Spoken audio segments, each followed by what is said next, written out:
السلام علیکم فرینڈز، امید ہے کہ آپ خیریت سے ہوں گے۔ تو چلتے ہیں اپنے آج کے ٹاپک پہ۔ دوستو، دہی ایک غذائیت بخش ہے اور اسے باقاعدگی سے کھانے سے آپ کی صحت پر بہتر اثر ہوتا ہے۔ مثال کے طور پر دہی دل کی بیماری کے خطرے کو بہت کم کرتا ہے۔ دہی کا استعمال ہمارے دانتوں اور ہڈیوں کے لیے بہت فائدہ مند ہے۔ صرف ایک کپ دہی آپ کی باڈی کو 49% کیلشیم پرووائڈ کرتا ہے۔ دہی ہمارے ہاضمے کو بہتر بناتا ہے۔ دہی میں موجود پرو بایوٹکس ہاضمے کے نظام کو بہتر بناتے ہیں، جس کی وجہ سے ہم اسے آسانی سے ہضم کر سکتے ہیں۔ جن افراد کو لیکٹوز کی کمی کا مسئلہ ہوتا ہے وہ اسے ضرور کھائیں۔ دہی کو ہضم کرنے میں 6 سے 8 گھنٹے درکار ہوتے ہیں، کیونکہ یہ کھانا آپ کے پیٹ چھوٹی اور بڑی آنت سے ہو کر گزرتا ہے۔ دہی کو ہم کھانے کے بعد بھی استعمال کر سکتے ہیں۔ اس کی وجہ یہ ہے کہ دہی میں موجود اچھے بیکٹیریا کھانے کو آسانی سے ڈائجسٹ کر سکتے ہیں۔ دہی تیزابیت پر قابو پانے میں بھی ایک خاص کردار ادا کرتا ہے، کیونکہ یہ ایک قدرتی چیز یعنی دودھ اور بٹر ملک سے مل کر بنا ہوتا ہے،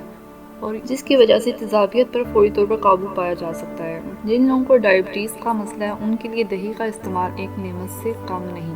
دہی کھانے کا بہترین وقت صبح ہے۔ ایک پیالی دہی خالی پیٹ کھانے سے آپ کے اندر کیلشیم کی کمی پوری ہو جائے گی۔ دہی آپ کی گروتھ کو بڑھانے میں بہتر کردار ادا کرتا ہے، کیونکہ اس کے اندر کیلشیم بہت مقدار میں پایا جاتا ہے۔ ایک ریسرچ کے مطابق دہی کا استعمال ان لوگوں کے لیے مفید ہے جن کے اندر وائٹ بلڈ سیلز کی کمی ہے، کیونکہ یہ وائٹ بلڈ سیلز کے خلیوں کی تعداد میں اضافہ کرنے میں مدد دیتے ہیں۔ دہی کو ہم فیس ماسک کے طور پر بھی استعمال کر سکتے ہیں۔ اس کے لیے آپ کو 4 چمچ دہی، 1 چمچ کوکو پاؤڈر، 1 چمچ شہد۔ اب ان تمام انگریڈینٹس کو اچھی طرح مکس کریں اور اسے 30 منٹ کے لیے چہرے پر لگائیں اور ٹھنڈے پانی سے دھو لیں اور اپنی جلد کو خشک کر لیں۔ جن لوگوں کے چہرے پر دانے ہوتے ہیں ان کے لیے بھی دہی کا استعمال بہت مفید ہے۔ آپ کو سب سے پہلے 1 چمچ دہی لینی ہے اور کچھ کاٹن بالز لینی ہے۔ آپ روئی کو ڈبونا ہے اور متاثرہ جگہ پر لگانا ہے۔